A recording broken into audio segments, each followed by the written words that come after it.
गीता ज्ञान का सार, जीवन जीने की एक कला।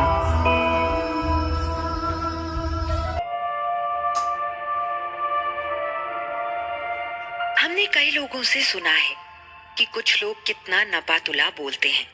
कुछ लोग इतना अच्छा बोलते हैं कि उनकी बात सुनने का मन करता है और घंटों आप उनकी बात सुन सकते हैं। जब हम बड़े बड़े लोगों को या सफल लोगों को या फिर कई ऋषि मुनियों को सुनते हैं तो ऐसा लगता है मानो उनकी जुबान से ज्ञान की गंगा बह रही हो। इतना अच्छा बोलना तो सिर्फ शांत मन से ही संभव होता है।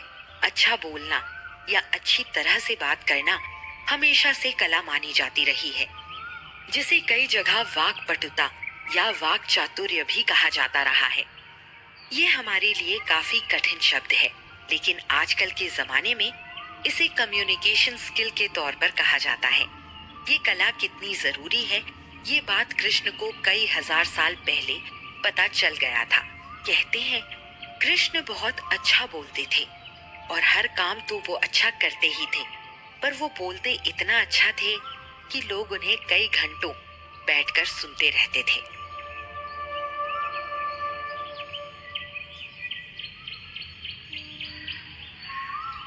एक बार कृष्ण की पत्नी रुक्मणी, जो हमेशा सोचती थी कि कृष्ण की बातें लोगों को क्यों इतना रिझा लेती हैं और कृष्ण कैसे लोगों को अपनी हर बात के लिए मना लेते हैं, उन्होंने ये सब सोचकर अपने पति कृष्ण से बहुत ही मधुर आवाज में सवाल किया। स्वामी, एक बात बताइए, ये आप इतना अच्छा कैसे बोलते हैं? और ये बोलने की भी कोई कला होती है क्या? और इसकी हम इंसानों को कितनी जरूरत है, ये भी मुझे समझाइए।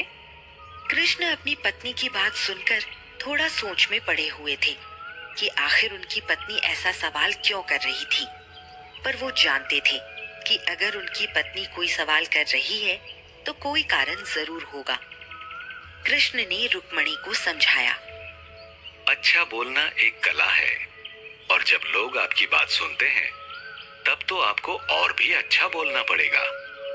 किसी काम को करने के लिए या फिर आपको नौकरी पाने के लिए या फिर अपने आपस में लोगों से संबंध अच्छे करने के लिए अच्छी बातें और नपा तुला बोलना हमेशा जरूरी होता है। अच्छी बातें नहीं करने से कई बार लोगों के संबंध भी खराब हो जाते हैं। तो क्या अच्छा बोलने के कुछ तरीके हैं या फिर कोई विधि है जिनसे आप अच्छा बोल सकते हैं? मुझे भी वो बताइए ना। मैं चाहती हूँ कि मैं भी अच्छा बोलूं और जो भी आपकी बात को आगे चलकर सुने उसे भी इस बारे में पता चले। आपसे जानकर फिर मैं भी इस बारे में लोगों को बताऊं। हो सकता है लोग आपकी बातें सुनकर कुछ सीखें। हम जानते हैं कि हम आपके जितना अच्छा नहीं बोल सकते, पर कोशिश तो कर ही सकते हैं। देखो, अच्छा बोलना कोई कठिन काम नहीं। हर आदमी अच्छा बोल सकता है, पर अच्छा बोलने के लिए आपको मन में अच्छा सोचना भी होगा। ऐसा कभी नहीं होता है कि आपने मन में कुछ और सोचा हो और बाहर आपकी जुबान से शहद टपक रहा हो। मन में आप जो भी सोचते हैं वो आपकी जुबान में कभी न कभी आ ही जाता है। इसलिए सबसे पहले तो मन में अच्छा सोचना शुरू कीजिए। इसके अलावा अच्छा बोलने के कुछ तरीके हैं जो मैं तुम्हें बताता हूं। जब भी तुम बोलो एकदम साफ सुथरा बोलो। तुम्हारी आवाज में कुछ भी मिला जुला नहीं होना चाहिए। जो शब्द बोल रही हो वो एकदम साफ हो। उसके बाद जो भी तुम बोलना चाहती हो उसे पहले सुनो। अच्छा सुनना बोलने से पहले इंसान को आना चाहिए। अच्छे से बातों को सुनना एक अलग किस्म की कला है। जब तुम अच्छे से किसी की बात को सुनोगी तो तुम उसके सवाल का जवाब भी उतने ही अच्छे से दोगी। इसके अलावा जब भी तुम किसी से बात करो, जरूरी नहीं कि हमेशा शब्दों का इस्तेमाल करो। कई बार तो उसकी आंखों में देखकर भी बात हो सकती है। फिर अपने चेहरे के भावों से भी आप बात को बयां कर सकते हैं। अपने हाथ, अपनी आंखों, अपने शरीर का इस्तेमाल भी अच्छी बात करने की कला में ही आता है।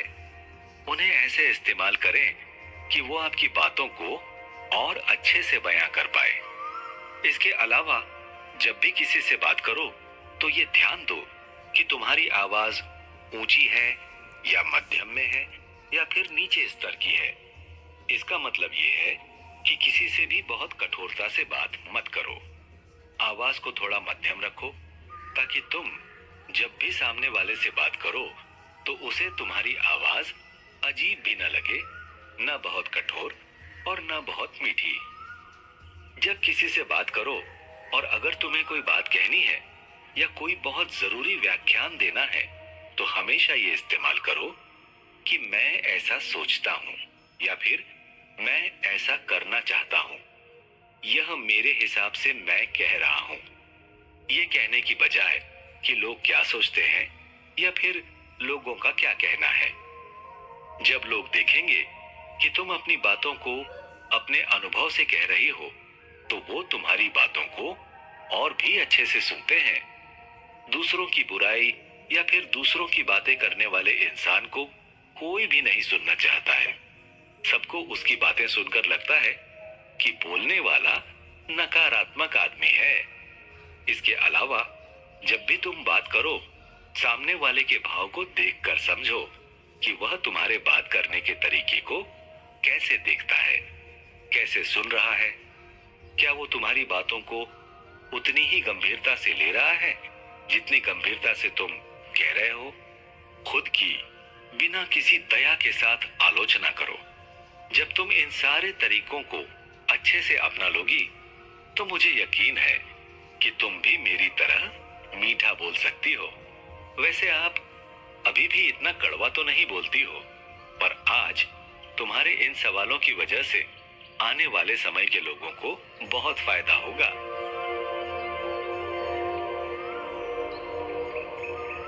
मैं आपसे इन सब सवालों को इसलिए पूछ रही हूँ ताकि आने वाले समय में मैं बाकी लोगों को मीठा बोलने या फिर अच्छा बोलने की इंसानी विधियों को बता सकूं। बाकी मैं भी आपकी तरह बोलने की कोशिश करूंगी। कृष्णा की बात सुनकर रुक्मिणी मुस्कुरा रही थी, क्योंकि उसे सच में रास्ता मिल गया था अच्छी बात करने का। उसे अब पूरा यकीन था कि अब वो उन लोगों को भी इस बारे में बता सकेगी जो लोग कठोरता से बात करते थे, जिन्हें पता ही नहीं था कैसे बात करते हैं।